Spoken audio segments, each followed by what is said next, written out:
This is going to be a very quick lesson, but I want to address a common mistake that some people may make with the economic calendar, especially when we're focused on a specific protocol around it. Using this as an example, this is a real economic calendar, again, of a certain week that you may see in the future. Now, after all of those settings and filters that we've taken out on this economic calendar from the default, this is still a pretty heavy week for news events. We have basically every single day has a red folder event. There is high impact news here. There is high impact news here on Friday. 2 high impact events within the week.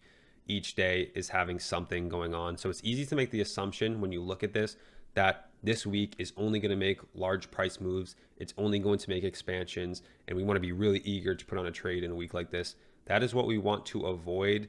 There are other factors and even more significant factors than the economic calendar for what will anticipate and bring expansions. That's what we're going to talk about later in the course when we think about framework and narrative.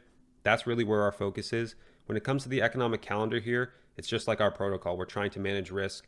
We're trying to be aware of when volatility will enter the market and pairing it alongside of these other things that we'll talk about later. Just like we want to be avoiding thinking that an economic calendar with a lot of news events throughout the week is only going to bring expansions, when we see an economic calendar like this, obviously lacking much news, there's a low impact event only on Thursday. This here does not mean that the week is set in stone to not offer any expansions. It is just going to consolidate or range.